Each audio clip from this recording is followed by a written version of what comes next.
Alright, this is a 10,000 mile review on 23 Street Glide ST, bike that I purchased new. I'll go over the review first and then get into the modifications that I made to it after that, in case you don't want to listen to that part. I'm a little over on the mileage. We're looking at 11,327. I bought this bike brand new last March, and it is now February of 24, so it's been 11 months, but most of those miles got put on between March and I would say probably September. I live in Northwest Illinois, so not a lot of riding this winter. We had 20 some inches of snow last month. So as far as repairs go, there's been none. I have all the service done at the Harley Davidson dealer. I used to do my own service, but I've been busy with work, so I've been paying to have that done. I had the 1K, 5K, and 10K all done at Reiman's Harley Davidson in Kewanee, Illinois. They do a great job, and they charge a very fair price.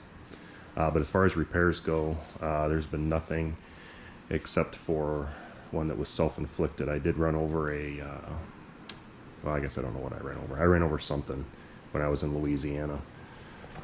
It was about 100 degrees, and I was not about to stop and see what I hit, but I smoked the oil cooler. So I did buy a new one from Harley Davidson, and then I bought an Amazon chin spoiler to hopefully provide a little bit of protection in case I run over something again. So I bought the ST because of the larger motor and the 1-inch taller shock, the straight bags, and the lack of passenger setup. Those four things just kind of suited me really well. So that's why I went with this. I ride solo all the time, and you know, who doesn't want a bigger motor? I've never liked the stretch bags. So when they came out with the ST model for 22, it really seemed to do well for me. I'm also 6'3" and 230, so the 1-inch taller shock gave me a little bit smoother ride. Honestly, the shocks have been really good. Everybody hates factory shocks, but I went through the book and I actually set the shocks up how it's supposed to be set up for your weight, and this thing's not bad. I'm sure it could always be better, but that's it. So yeah, as far as the review portion goes, this bike has been great. I think the 117 is a solid platform, which is probably why they continued on with that in 2024, and I'm pretty happy with it. As far as modifications go, I tend to buy a lot of Amazon windshields because I never know what size I want, and so I got about 6 or 7 of those, and then by the time I figure out what I want, then I'll usually buy one decent one. But the one that's on there is an Amazon windshield, and you do get some distortion right in this curved area. You can see it's got a little bit of a lip on it like the wind splitter from Harley Davidson, but you know, it's cheap plastic, so there's a little distortion. But I just didn't want to buy, you know, 6 windshields that were all $300 a piece. Eagle Lights LEDs. Now the headlight I think is the Daymaker, but it's a factory Harley Davidson LED, and then I put Eagle Light LEDs on the rest of it. And then I also did bag lights. Now my tail light was already LED, but the turn signals were not. I've still got the original tires on this. I'm sure you can definitely see that it's starting to flatten out, but there's a decent amount of tread there. I should be good until late spring. The front tire looks pretty good too. I always keep them, the front and rear, at 40 pounds all the time. Seat. So I went with the Bad Boy Cycle seat. I actually got this seat right after I got the bike. I think the bike had maybe 800 miles on it when the seat showed up. It's the Freedom series, and it's the Reach. So I think it sits 2 inches back and 1 inch lower. And it's been very comfortable, and almost all my miles have been put on it. And the bronze stitching that those guys have is pretty close to the bronze accents on the rest of the bike. It's a little bit yellower, but not much. I put quite a bit of cosmetic stuff on it. I bought the Willie G collection, and I got some mirrors because after I got the bars, the factory location on the fairing mirrors wasn't going to work.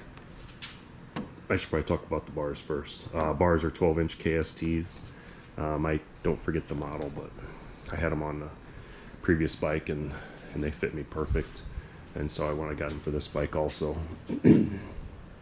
So the Willie G collection, this is all just cosmetic stuff. So this obviously doesn't do anything for, it's not really a modification. It's just something I took off. I did put heated hand grips on because I ride in the winter as long as there's not ice on the road. And I have a derby cover, I just don't have it on, horn cover, shifter peg, footboard inserts, just it's kind of a waste of $1,000 honestly, but it looks cool to me. I did find some soft lowers for this mustache bar, or chopped engine guard, whatever people are calling it. And that just keeps my feet a little bit warm when it's below 35 degrees. I could probably do heated socks, but I've already got heated gear. And I ride to work, and I didn't want to wear heated socks all day at work, so I just went with those soft lowers. They seem to help a bunch. You'll probably notice the air intake is not the standard 117 one. I have a Softtail Street Bob also, and I swapped the air intakes because I ran fairing lowers on this in the summer when it was really hot. But I had to put the Screaming Eagle badge on there because the Softtail came with a 114 on it, and it was kind of driving me nuts. It said 114 on the air intake and 117 on the derby cover. And I don't know. It was just kind of bugging me, so I swapped those over. Most recently, in fact, last weekend, I put a Star 3030 cam in this thing. And it actually sounds incredible. I've only got about 30 miles on it because our highs are in the 40s right now, and I haven't had a lot of time to get out. But I'm hoping to put some miles on that and probably get you guys a review on the Star 3030 from a stock 117 to the Stage 2. I decatted the head pipe. I think it was right around in here. I just got an 18-inch drill bit, took the slip-on off, and just drilled a bunch of holes in it and banged it out and started the bike, and the pressure from the engine blew it all out the end. I rode down south last summer, and it was stupid hot. So when I got home, I drilled that thing out. Cobra 909 slip-ons. I think that's about it. I've been pretty happy with the bike. I know the 24s came out and they have a 117 in them, and they're cheaper than this ST was, but I'm alright with that. I like the bike. I'm sure the electronics are going to be cool on the 24, but I like having the gauges. This does have RDRS and ABS and cornering ABS and drag, slip, torque, something or other if you let the clutch out when you're going too fast for the gear. And yeah, it works pretty well. I got the $12 Apple CarPlay plug that gets buried and plug it in underneath the fairing here somewhere. So I got Apple CarPlay. And of course you gotta have a cup holder when you're old like me. Can't drive or ride 10-12 hours without drinking something. So that's about it. That's oh, and there's the pigtail for the heated gear. I definitely like that if I'm riding for an hour when it's in the 30s. The heated gear helps a lot. So that's about it for the review. It's a great bike. I'd buy it again, even with the 24s that came out. I just really like it for what suits me. And you know, as far as the mods go, of course, like I mentioned, some of those don't add anything, but it's just a nice looking bike. I need to get it cleaned up, but yeah, I'd say if you get one of these, you probably can't go wrong. And my guess is the ST line in particular will probably take a little bit of a beating on resale value in the aftermarket, since the 24s now have a 117 in it. Though the standard and the specials probably won't, but I think these STs, it'll probably drive the price down a little bit. MSRP on this bike was $30. And then of course there was surcharge and freight. So you know, if you were to look at the specs, you know, I'm sure I overpaid for this, but you know, at the time it was just one step below the CVO. Basically, it was the most expensive non-CVO bike in the Street Glide lineup. So but anyway, that's enough rambling. If you want to see more content, go ahead and hit subscribe, like if you like the video, and then I'll see you guys in the next one.